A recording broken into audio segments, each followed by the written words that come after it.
Good afternoon, everybody. I am Kristin Highland. I'm Director of the Rheumatic Lung Disease Program at the Cleveland Clinic in Cleveland, Ohio. Today, I will be talking on scleroderma associated interstitial lung disease. We're going to kick off in a couple minutes. We're going to give just a few moments for everybody else to join.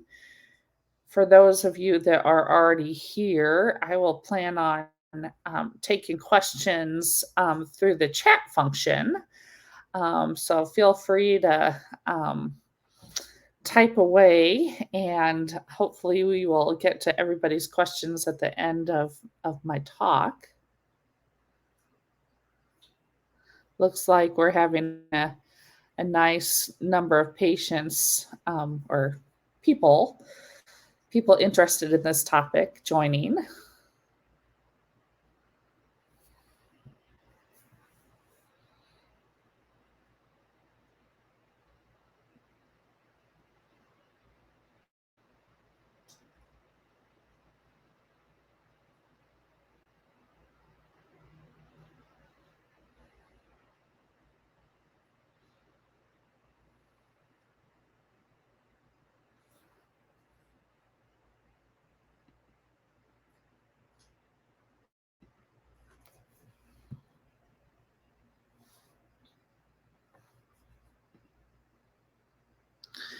All right.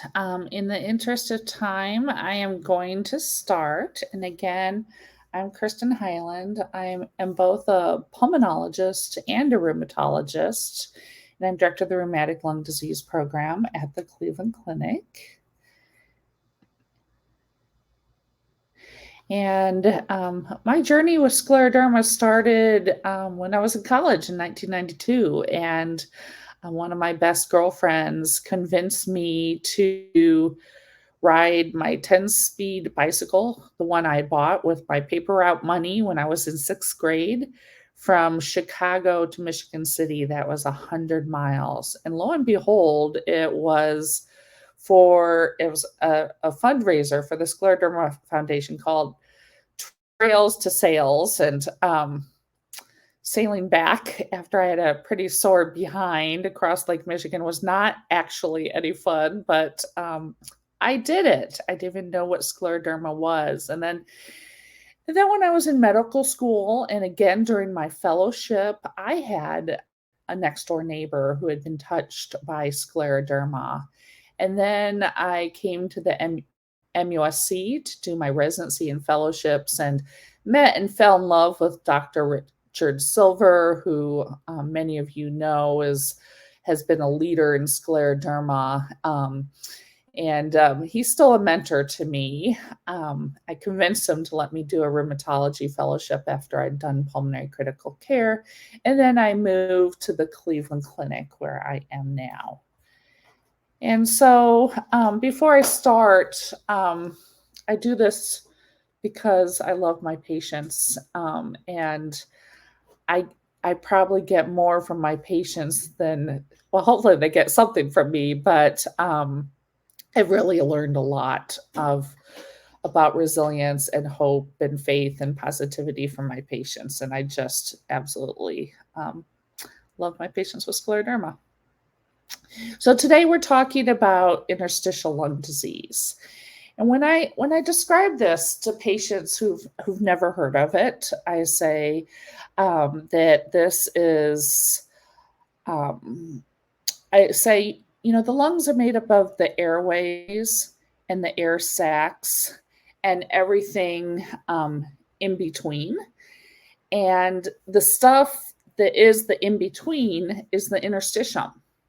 And normally that is very, very thin, like you see on the left in the healthy lung. So the air in the air sac can easily cross the interstitium to get into our bloodstream. And with interstitial lung disease, that interstitium, which you can see is the pink, gets thickened. And so then it becomes harder for oxygen to get into our bloodstream and carbon dioxide to get out. And that is why patients develop shortness of breath. And unfortunately, this is something that we see in patients with scleroderma.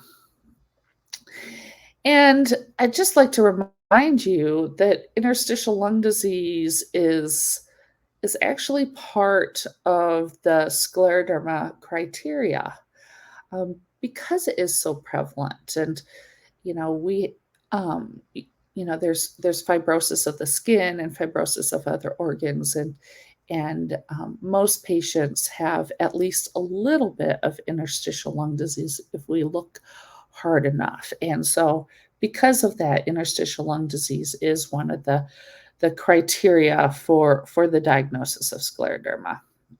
And it's a problem that is leads to a lot of the morbidity and mortality in scleroderma. And so fortunately, there's been a lot of research in that area and increasing advances and hope for patients with scleroderma interstitial lung disease. So I really think it is a new era. So if we were to do an autopsy on every patient with scleroderma, we would find evidence of interstitial lung disease in almost everybody. But fortunately, if you are looking just at pulmonary function testing, it's a lot less, about 25%. HRCT, CAT scan, is much more sensitive than pulmonary function testing. It's almost like doing an autopsy. So again, we're starting to see little bits of interstitial lung disease in a majority of patients who get a CAT scan, and trying to figure out how many of those patients actually have clinically relevant interstitial lung disease can sometimes be a little bit challenging. We can see interstitial lung disease in patients with diffuse scleroderma as well as those with limited skin involvement. And we can see it in patients with systemic sclerosis, scleroderma, where they have internal scleroderma but not the typical skin findings. It's a little more prevalent in patients with diffuse disease, where approximately 50% may develop interstitial lung disease, but we can see 25% in patients with limited cutaneous. And this can lead to chronic respiratory failure, meaning needing supplemental oxygen in up to 12% of patients. So here is just another schematic of seeing the prevalence over time of clinically significant pulmonary fibrosis in the diffuse cutaneous versus limited cutaneous scleroderma patients. This goes over 15 years, where really the big change from zero to having interstitial lung disease occurs within the first 5 years. And then both these curves kind of level off. So you're seeing the development of interstitial lung disease early. So if a patient is past 5 years and does not have interstitial lung disease, their risk of developing interstitial lung disease later in their disease course is much less. But because this is such an important issue, there are consensus guidelines regarding screening for scleroderma-associated interstitial lung disease.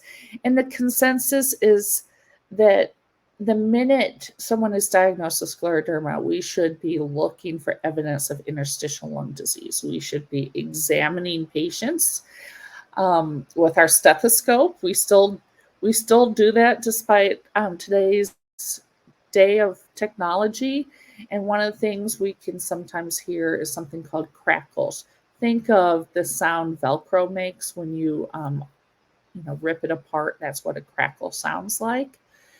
Pulmonary function testing, PFTs, with a diffusion capacity, which is DLCO, is something everybody should get, as well as a baseline high-resolution chest CT scan. And in today's day, all CT scans are high-resolution CT scans, so the radiologist can reformat to get those really fine cuts. And of course, we are really interested in your respiratory symptoms. Now, many of you may have heard Dr. Silver speak last night on pulmonary hypertension. That's an important additional manifestation that patients with scleroderma can get that occurs in the lung. And sometimes patients can have scleroderma, ILD, and pulmonary hypertension simultaneously. So it's important to look for that too, and to have screening on a yearly basis at least. And, we're telling you this so that you can advocate for yourself. Patients that are, or providers that are scleroderma experts are, not uniformly screening for interstitial lung disease. And this becomes much less if you're going to a general rheumatologist. So uh, don't be afraid to advocate for yourself um, that you need that baseline HRCT and you need those yearly pulmonary function tests. So what are symptoms of interstitial lung disease? Well, it's shortness of breath, and that usually occurs at first with exertion. We have a lot of extra pulmonary and cardiac reserve that allows people to get off the couch and go run a marathon. And so the first bits of disease will take down some of our reserve. So if we're sitting on the couch not doing anything, we can become ill and not even know it because we're not tapping into that reserve. So a lot of times patients come to my attention after they've done something unusual, like they've gone on vacation and, climbed, some stairs that they normally wouldn't have climbed at home. And that makes them realize that maybe something is going on.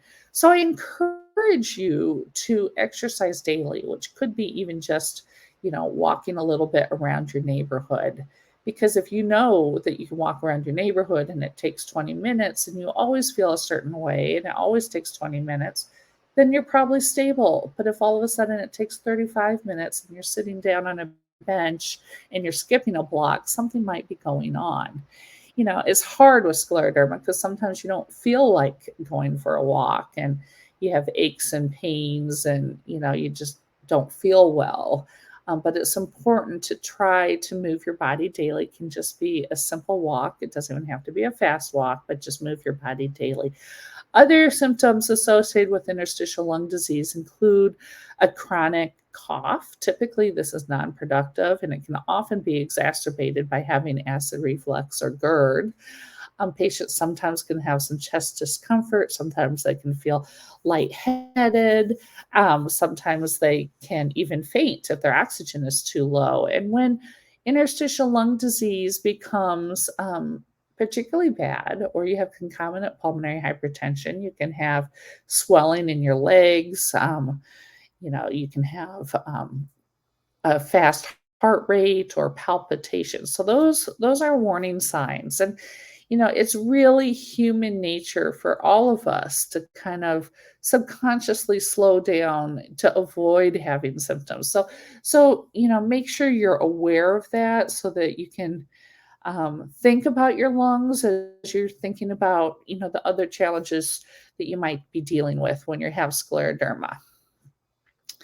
So, one of the tests that we do to screen for interstitial lung disease is pulmonary function tests.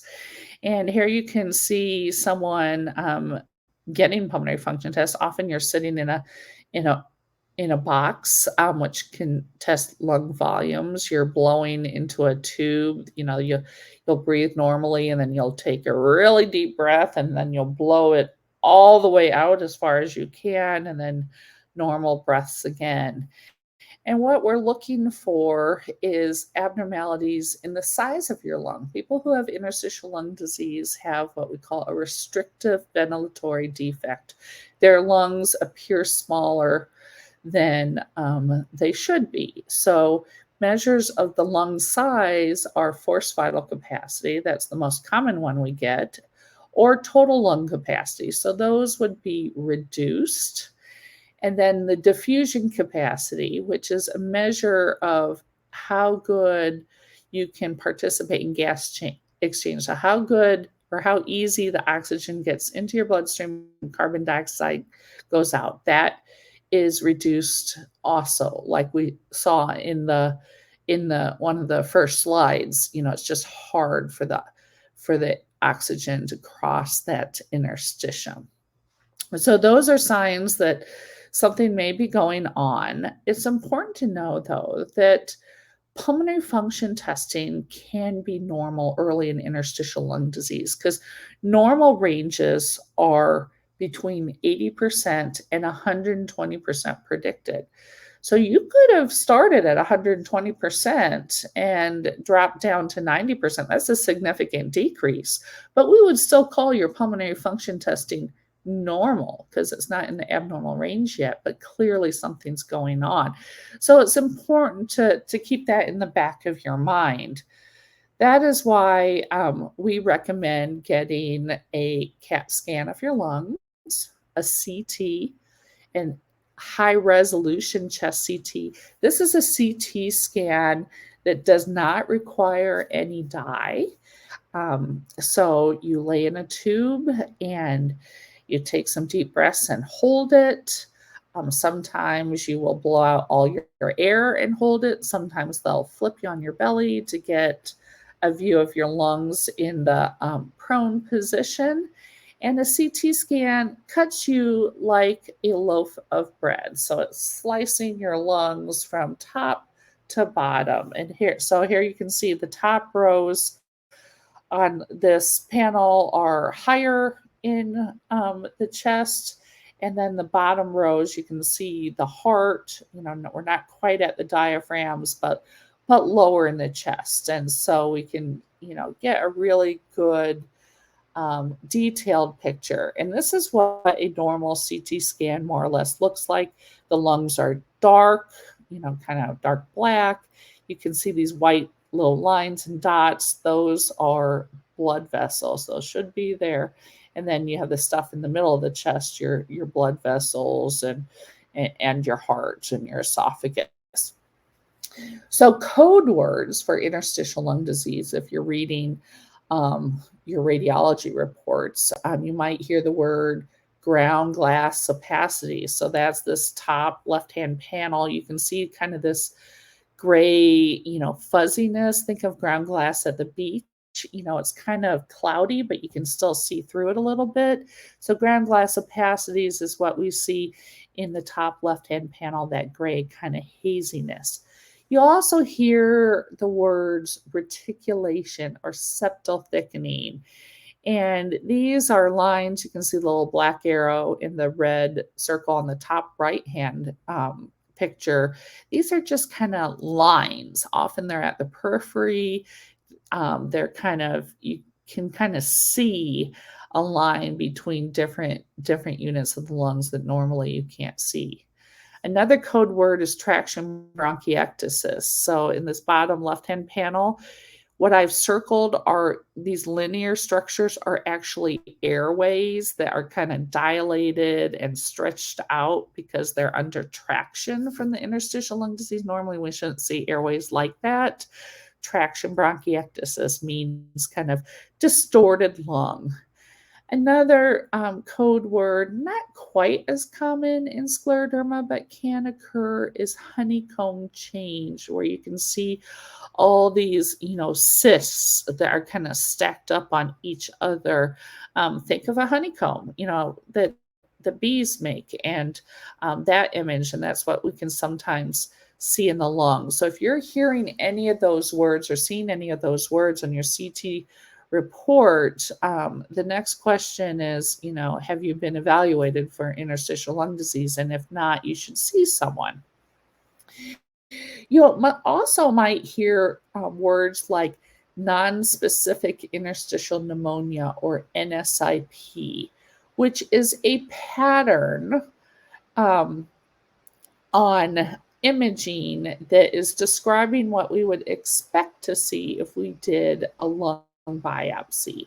So NSIP is really technically a word describing a pathologic pattern, but radiographically it's lower lobe it's peripheral. There's the reticulation, but there's this ground glass where UIP, usual interstitial pneumonia, doesn't have all that ground glass, has a lot of that reticulation, can also see some of that ground glass. So if you hear the words NSIP or nonspecific interstitial pneumonia or UIP or usual interstitial pneumonia on a CT report, that is interstitial lung disease.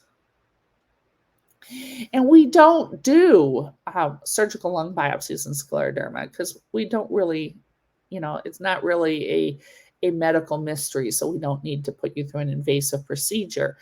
But if we were to, we would see this NSIP pattern in the majority of patients with the next most common, that UIP pattern. And so this is a biopsy of the lung, and all this pink stuff is the interstitial lung disease. Pink means collagen. Collagen has been laid down. These should just be paper thin, just like a tiny little line to let air in these clear spaces get into the adjacent blood vessels. But here, this biopsy is covered in pink stuff. It's covered in collagen. And because it's uniform and nonspecific, it's NSIP. Another thing we look for on CT scans that we find often in scleroderma is a dilated esophagus. So if you look at the middle of the CT scan, you see this kind of hole right in the middle of the CT scan. That's the esophagus. We're not supposed to see the esophagus.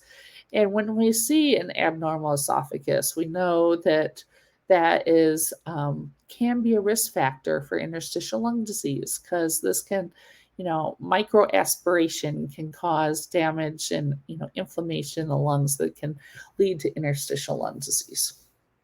We like to get pulmonary function testing and HRCT together because alone pulmonary function testing can miss the disease. And here is a study of 102 scleroderma patients, I believe, from a Swiss cohort, where 63% of this cohort had evidence of significant interstitial lung disease on their chest CT scan. But of those, 27% or 26% only had a forced vital capacity less than 80%, meaning the 74% had an FVC greater than 80%. So it's really important to recognize that a majority of patients in this, here we go, 62.5%, a majority of patients can miss the interstitial lung disease if you only get pulmonary function testing. And this was demonstrated in a recent clinical trial, the FOCUS trial. This was a trial that looked at a drug called tocilizumab or Actemra for skin disease in scleroderma. And in this study, patients had very, very early scleroderma. The average duration was approximately 2 years. And if you see the next two lines, you can see that the forced vital capacity was above 80 percentile. So the forced vital capacity was normal. The diffusion capacity was near normal. Some people use 70% as a cutoff. So no one would really bat an eye at these pulmonary function tests. But if you look at the last row, that almost 65% of patients in this study already had evidence of interstitial lung disease, and they had their scleroderma for approximately 2 years with normal pulmonary function testing. So it's important to get that CT scan. If you look at the natural history of scleroderma, patients develop their interstitial lung disease really early in the disease, early when there's a lot of inflammation. Patients complain of a lot of inflammation of their skin, a lot of arthritis, a lot of just kind of inflammatory things happening. Whereas the pulmonary hypertension generally occurs later in the disease course. It's important to recognize, though, that there are some patients who can have both interstitial lung disease and pulmonary hypertension. But it's also important to remember that it doesn't matter what kind of scleroderma you have. There is the possibility of interstitial lung disease. So all patients with scleroderma, no matter what type, should be screened. And I think we showed the slide already, so I apologize for the duplicate. And here is another slide. This comes from Dr. Steen at Georgetown, who demonstrated that we lose most of our lung function with scleroderma within the first couple years of having scleroderma. So that's another reason it's so important to look for interstitial lung disease right upon diagnosis. Now, fortunately, if you look at the left-hand panel, patients with scleroderma, if you look at forced vital capacity, that it is sort of a smooth line, but there are different phenotypes within, a cohort of patients with scleroderma. There are patients with slowly progressive disease, and then what we're worried about is this purple line of patients who might have a rapid progression of their interstitial lung disease. And these are, in particular, the patients that we want to be aggressive with treating. So who do we treat? Well, one rule of thumb is those with extensive disease, so that they have greater than 20% fibrosis on their chest CT scan. And so this is work that it was out of the Brompton that looked at the extent of fibrosis on HRCT, and they divided it to less than 20% or greater than 20%. So if you had less than 20%, that was limited interstitial lung disease, not limited scleroderma, limited interstitial lung disease. Greater than 20%, extensive interstitial lung disease. And some people, are right on that borderline. You're not quite sure. Is it less than 20? Is it greater than 20? And then you can look at forced vital capacity. So if the forced vital capacity is fairly preserved, greater than 70%, you stay in that limited interstitial lung disease category. If it's less than 70%, that throws you in the extensive disease. And they showed that patients in the limited category, did better than patients with extensive interstitial lung disease. So certainly we want to treat patients with extensive disease. So there is guidelines, not only guidelines on screening, but guidelines on monitoring. And so the consensus on monitoring for progression is looking for changes in forced vital capacity or diffusion, or changes in CT scan, or changes in symptoms, or changes in oxygen level. And so patients with clinical evidence or changes of disease progression, because they're being monitored, the key word is not only do you need to be screened for interstitial lung disease, but you need to be monitored. If there's evidence of greater than 10% decline in your forced vital capacity, or a 5 to 9% decline in your forced vital capacity with a 50% decline in diffusion, that is another person that should be considered to have kind of extensive disease that should be treated for their scleroderma interstitial lung disease. And here you can see just the graphs of, the dark line, a greater than 10% decline in forced vital capacity, or greater than 15% decline in diffusion. And certainly they have a steeper curve than patients who do not meet that criteria. Well, what if you have, hardly any interstitial lung disease, but you have risk factors that might make you one of those rapid progressors? Those are patients you could also argue that even with the most mild interstitial lung disease, you would go ahead and start treatment. And so risk factors for scleroderma ILD progression include being African American, being male. There are certain genetic tendencies that are associated with being African American and male. Patients with diffuse skin disease who have a lot of capillary abnormalities, if you look at the fingernails under the microscope, or have digital ulcers, again, early disease. Also, pulmonary hypertension or cardiac involvement is a risk factor for having worsening interstitial lung disease. The anti-topoisomerase 1 antibody, that's also called SCL70, that's a risk factor. There are a few other antibodies that are implicated in scleroderma ILD, the anti-THTO, and a few others listed on here. But the SCL70 is probably the big one that everybody talks about. So I'm going to move into treatment. As we think about how we got where we are, there's some kind of trigger that we don't even know what the trigger is most of the time, on a permissive genetic background that results in abnormalities of these different target cells. And so you can kind of divide this up into immunomodulators, drugs that act kind of on your B cells and T cells, cells that are making antibodies and causing inflammation. And then we have the fibrotic pathway, and then we even have the vascular pathway with endothelial cells.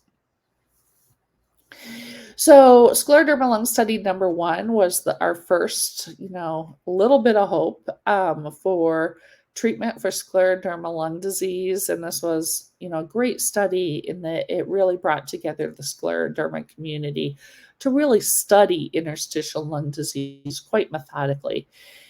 And what the study showed, if you look at these 4 quadrants, you see that the biggest white line is in the cyclophosphamide arm, where patients had an improvement in their forced vital capacity. And the biggest black line is in the placebo arm, where patients had a decline in their forced vital capacity. So what this study showed was that more people who took cyclophosphamide every day for a year had a modest improvement in their forced vital capacity, compared to more people who took placebo had a modest decline in their forced vital capacity. And this was the difference was only 2.5%. So that's not really a huge number, but it is positive. There was also a clinically significant improvement in the modified Rodnan skin score. So this was the first study that showed that you could treat both the skin and lungs and see a potential benefit in both the skin and lungs. But cyclophosphamide, or Cytoxan, is a pretty rough treatment. It's not something that you can stay on forever. So in this study, patients stopped cyclophosphamide at 12 months and then were followed for an additional 12 months, so up to 24 months. And so we see in the cyclophosphamide arm that there's sort of a continued benefit up to 18 months.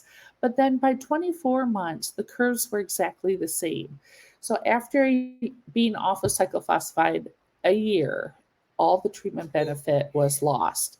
And so this, despite this, USTAR, which is a European Scleroderma Consortium, recommended that cyclophosphamide should at least be considered for scleroderma interstitial lung disease. But because, this is hardly, a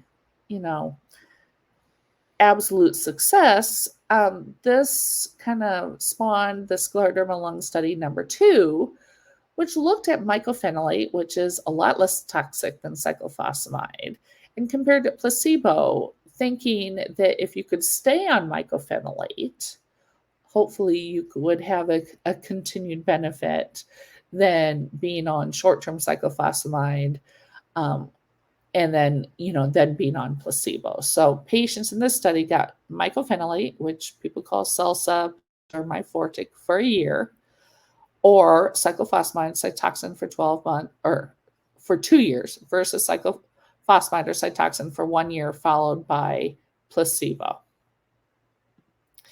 And what they showed is actually that both arms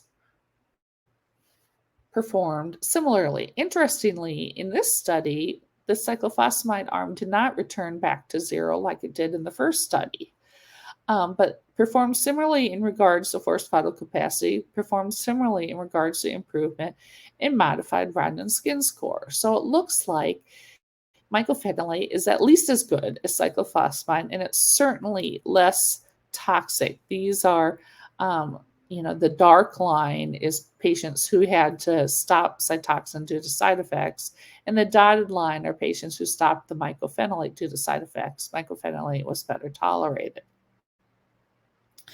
Well, back to this focus study, which I had the earlier slide on. This was a randomized, double-blind, placebo-controlled phase 3 trial of tocilizumab, which is also called Actemra, in patients with scleroderma, and it was designed as a skin study. And so patients had to have pretty significant skin disease to get in the study. They had to have active disease with elevated inflammatory markers that couldn't be on any other immunosuppressive therapy. They had to have really early disease, and they got randomized to getting tocilizumab versus placebo on a weekly basis, and the primary endpoint was evaluated at 48 weeks. And the primary endpoint was skin score, but the lungs were a key secondary endpoint. So very unfortunately, very depressingly, we didn't see any change in the modified Rodnan skin score at week 48. And so that was, quite disappointing. But then when we started to look at secondary endpoints, the lungs, we started to see some pretty interesting information. Now, remember that 65% of this cohort had evidence of interstitial lung disease by HRCT, even though they had normal pulmonary function testing, and 35% did not. So I'd like to show you or have you pay attention to the right graph. This is the cohort with evidence of interstitial lung disease. Those that were on placebo, 24% of the patients had a 10% decline in their forced vital capacity. Remember, these are very, in 48 weeks, these are patients with very, very early disease. And so this supports Dr. Steen's original data that our greatest lung function declines early in the course of having scleroderma. And if you look at the patients that were randomized to tocilizumab, now you had only 8% of patients with a 10% decline in forced vital capacity. That's actually quite dramatic. And if you look at it another way, again, just focus on the right, we see similar interesting in the entire cohort. But if you look on the right at the patients with evidence of interstitial lung disease, if you look at the change in forced vital capacity, you can see a real nice stability on the red line of patients with randomized to tocilizumab versus a significant decline in patients randomized to placebo.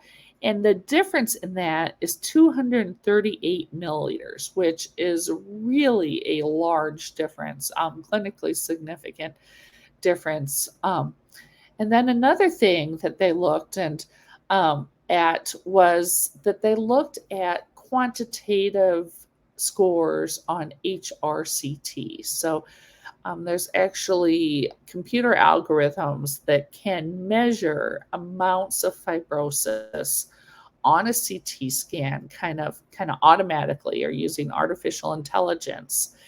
And those patients randomized to tocilizumab had greater, they were more likely to have improvement in their fibrosis scores compared to worsening in patients with placebo. And based on all these data, tocilizumab became FDA approved for scleroderma-associated interstitial lung disease, the second drug actually with an indication for scleroderma ILD. I grew up in an era where nothing was FDA approved. So it's pretty exciting that we are now in an era with 2 FDA-approved therapies.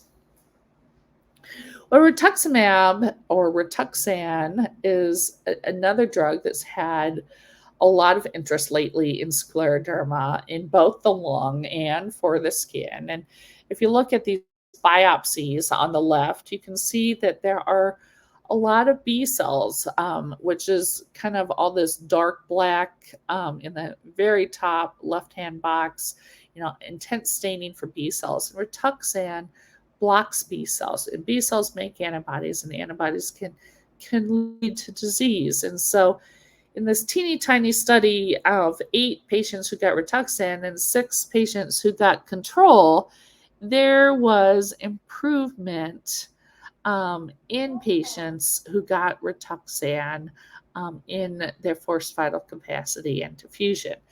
And so that is our first tiny bit of evidence that this might be helpful. Then that U-STAR group in Europe has a very large database. And so they identified 254 scleroderma patients that had gotten rituximab for some reason, and over 9,000 patients that they were able to match them with. And of these 254 patients, 181 had evidence of interstitial lung disease. And in this study, there's a lot of limitations because this is not a controlled trial, but in this study, it showed that the modified Rodnan skin score did decrease in those who got rituximab, but the data on forced vital capacity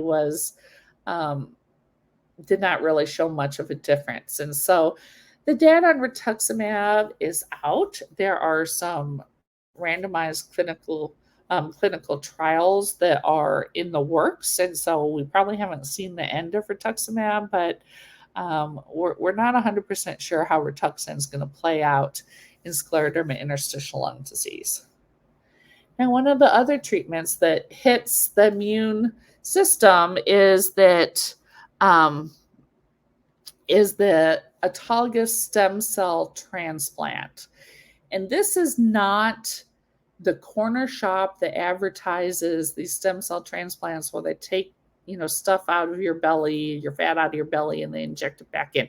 That is dangerous. Our professional societies recommend against not doing that. It is a money-making, money laundering scheme where they want all your money. But a real autologous stem cell transplant is like getting a bone marrow transplant, where they suck out your stem cells and then, keep them. And then you get chemotherapy and radiation to knock out your entire, immune system. So now you have zero immune system. And then they give you your stem cells back with the hopes that those stem cells will turn back will reset your immune system, that those stem cells will give you a healthy immune system back. And so this is done by a hematologist, the type of doctor that specializes in leukemia, because that's usually when we do stem cell transplant and bone marrow transplants. And it's kind of a big deal, but is indicated in some people with scleroderma and some people with scleroderma interstitial lung disease. There were 2 studies. The Estes study was in Europe, and the Scott trial was in the United States that looked at stem cell transplantation in scleroderma. And if you look at these lines really carefully, both studies, you can see that they cross over. So these are event-free survival. So if you look at 10 years and 7 years, you can see that those patients who got stem cell transplant had improved event-free survival, and that was a composite endpoint, death and transplant and hospitalizations and all sorts of other measures. So patients who got a stem cell transplant did better than patients who did not. But if you look at closer to shortly after the transplant, you can see that actually patients who got a stem cell transplant did worse. So the bottom line is that this is not a simple treatment. It's associated with significant morbidity and mortality up front. But if you get through that early phase, you can go on to have better outcomes. And when you look at these two trials and who were these patients that got a stem cell transplant, they had early disease. The majority of them, almost all of them had interstitial lung disease. And there were some improvements in pulmonary function testing after. This one was at 2 years. The Scott trial was at 54 months, where there were some, modest improvements in pulmonary function testing. So after this, the EULAR, the European League Against Rheumatism, said that stem cell transplantation could be considered, not recommended, but considered for treatment of selected patients with rapidly progressive scleroderma at risk for organ failure. But then they also say, in view of the high risk of treatment-related side effects and of early treatment-related mortality, careful selection of scleroderma patients for this kind of treatment and the experience of the medical team. The experience of the medical team is the biggest piece, are of key importance. So what about the fibrotic pathway? Well, nintedanib, which is OFEB, was our first FDA-approved drug for scleroderma-associated interstitial lung disease. I was very fortunate to be one of the global leads for this trial that randomized patients to nintedanib versus placebo, looking at the annual rate of decline of forced vital capacity at 52 weeks. And then the skin score was a secondary endpoint. And what this study showed is that patients who got nintedanib had less decline in their forced vital capacity than patients who were on placebo. And on the right-hand panel is just another way of depicting what you see on the left, that these curves separate early, and the separation persists through the study period. Patients were allowed to be on background mycophenolate or Cellcept. They're also allowed to be on background methotrexate. We had both diffuse and limited patients. We had patients with SCL70 and not at SCL70. This was a global study, and there was really no treatment differences in people across, across subgroups. So, and importantly, it showed that, maybe that there is some benefit for being on combination therapy, because when you look at patients who are both on nintedanib and mycophenolate, that's the top blue line, that did better than patients who were on nintedanib alone, which was better than mycophenolate alone, which is that red line, versus the dotted red line, and they were on neither mycophenolate or nintedanib. And so there is some suggestion that combination therapy might be better. Unfortunately, like the tocilizumab study, there was no significant change in modified Rodnan skin score. Pirfenidone is the other antifibrotic, and that's the topic of scleroderma lung study number 3. That study is finishing up, and so hopefully we'll have some data soon. This study is a little bit different than the nintedanib study, where in the nintedanib study, patients, if they were on mycophenolate, they had to have been on it for 6 months, to stable 6 months. In this study, patients are on no therapy, and they're getting randomized to mycophenolate by itself versus mycophenolate plus pirfenidone. So they're starting 2 drugs potentially at the same time. So whether upfront combination therapy is better, that will be, informed by this study. So stay tuned. So you can think about treatment, on whether a patient should be on monotherapy. If there's a lot of inflammation, which we would think is based on, a lot of ground glass opacities, then it seems logical to be on immunomodulator like mycophenolate or tocilizumab or cyclophosphamide. Whereas if there's not a lot of ground glass, but really just a lot of fibrosis, then the antifibrotic pathway probably should be targeted with careful follow-up. Another way to go, though, is combination therapy. Patients, nevertheless, have to be followed carefully with pulmonary function testing every 3 to 6 months. And if there is progressive disease, these are the patients, and we are so grateful to the patients on the call that may have participated in clinical trials. These are the patients that you would think about, trying something like rituximab or trying stem cell or getting in a clinical trial. And there are clinical trials ongoing right now. Those are a suggestion of a treatment paradigm. So, well, what about the last is the endothelial pathway, or the role of the vascular pathway. And we know that patients with interstitial lung disease can also get pulmonary hypertension, and that is not a good combination. And so, because pulmonary hypertension is also common in scleroderma, the Sixth World Symposium on Pulmonary Hypertension recommends screening all patients every year for the presence of pulmonary hypertension, particularly if they have a diffusion capacity less than 80%. But even greater than 80%, they recommend that consider an annual echocardiogram.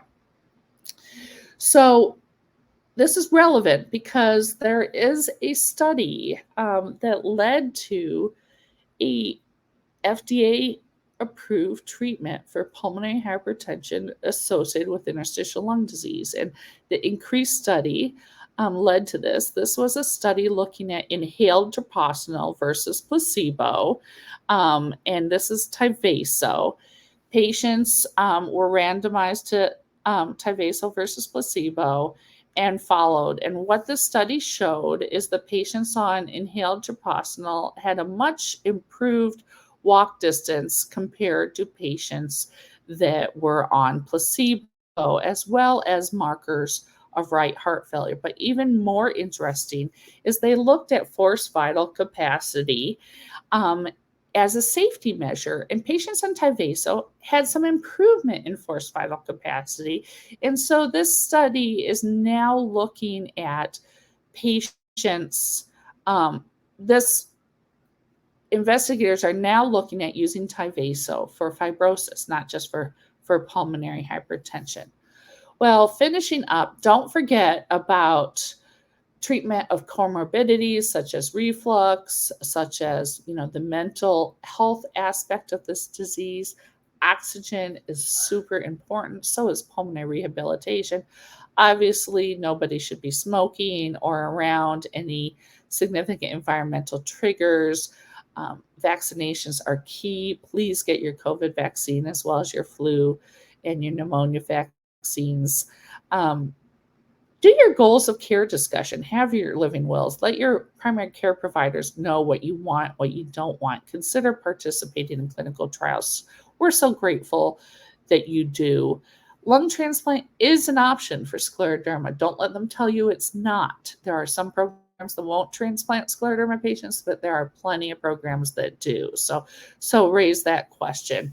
And I'll finish here by saying interstitial lung disease is a leading cause of morbidity and mortality in scleroderma, but there is hope now. It involves the pathobiology of the fibrotic, immunologic, and vascular pathways. We recommend yearly screening. There's increased evidence for immunosuppressive therapy as well as antifibrotic therapy. We have inhaled treprostinil now to treat scleroderma interstitial lung disease with pulmonary hypertension. And it's important to think about early proactive treatment, often with combination therapy. And please, make sure that you're advocating for yourselves so that this can happen. And I do have, it looks like, some comments, so I will try to go through those. I have new mild ILD related to my scleroderma. I do not have any MCTC. Recently, I have had inflammatory pleurisy and a pleural effusion, non-infectious and non-malignant. Is this something you see with your patients? Pleural effusions can occur in scleroderma, not super common. Often these are patients who may have an overlap with some lupus features, or you can get pleural effusions with, like heart failure, diastolic dysfunction, although that should not be, it should not have pleurisy associated with that. So I suspect that you have a little bit of overlap, even if it's not completely, fitting any specific criteria. I also have Sjogren's, limited scleroderma, mild pulmonary arterial hypertension. I have nodules in my lungs. They change sizes. I'm on oxygen 3 to 4 liters. I have ILD as well. I'm only on meds for pH. What else could help me to not be on oxygen?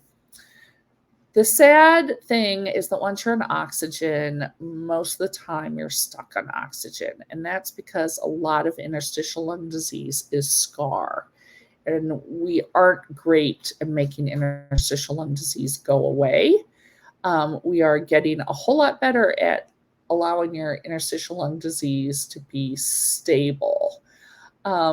With these nodules and interstitial lung disease, though, it sounds like you should have the discussion with your providers on whether you may benefit from immunosuppressive therapy.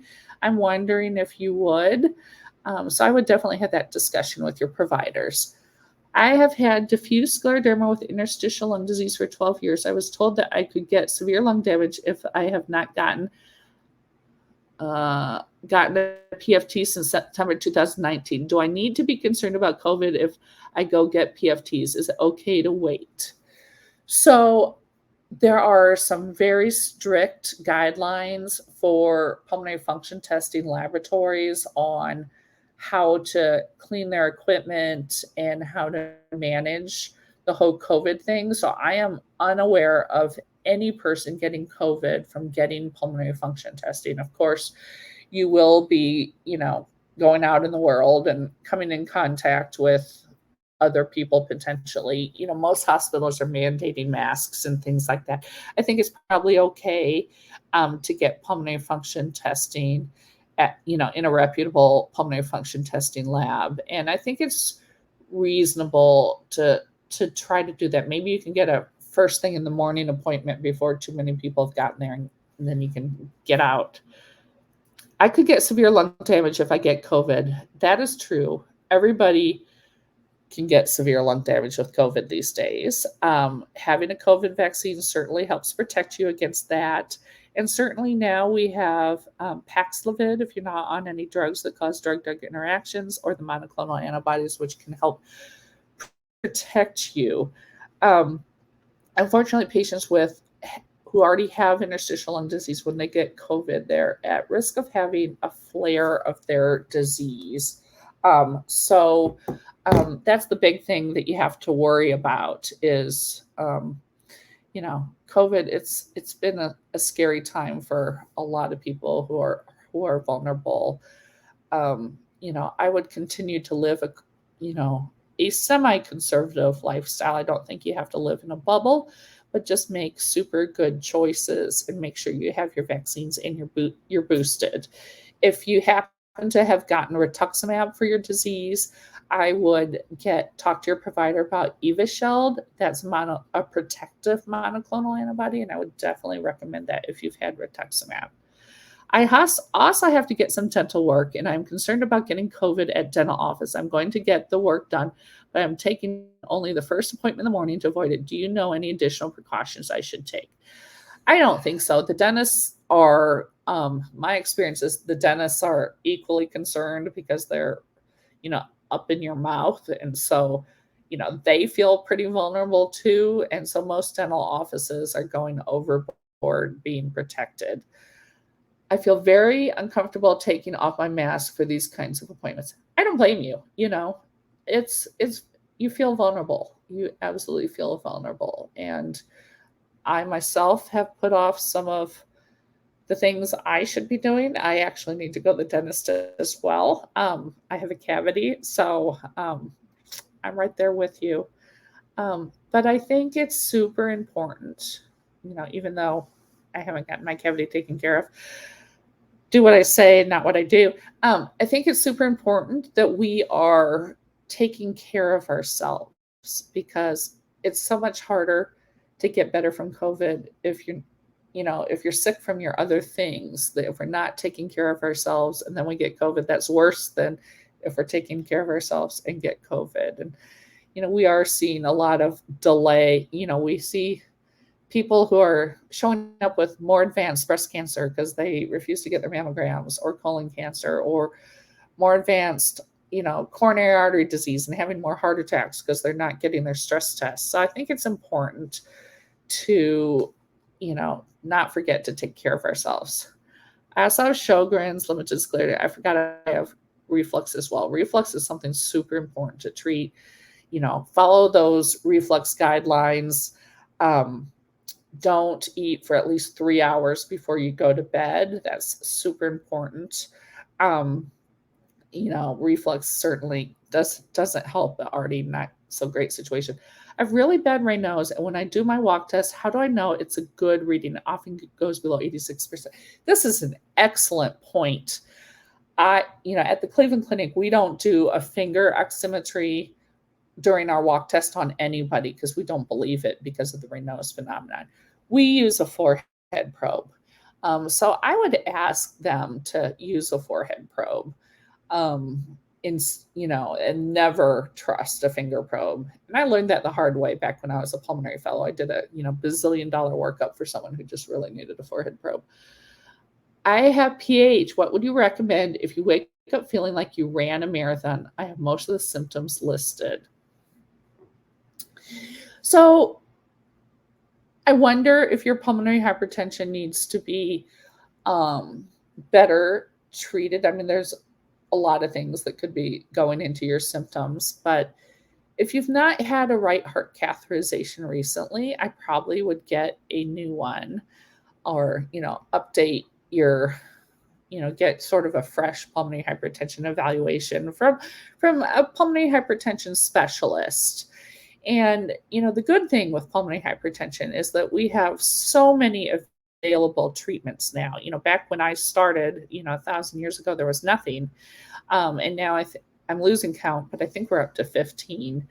And so it's possible that you just need pulmonary hypertension treatment escalated. You might also benefit from pulmonary rehabilitation, which I encourage all of you to participate in. Does buspirone help reflux? It's not a drug I prescribe, but for some reason in the back of my brain, I think I have heard of this. I would definitely discuss it with your gastroenterologist. I think I'm getting the stink eye because it's 3:16 now. Any of you who would like to continue this conversation, I will put my email in the chat box, and I will be happy to personally email you. And you need to get to your next session. It was so nice to have all of you in the audience, and I look forward to next year. I always love the Scleroderma Foundation.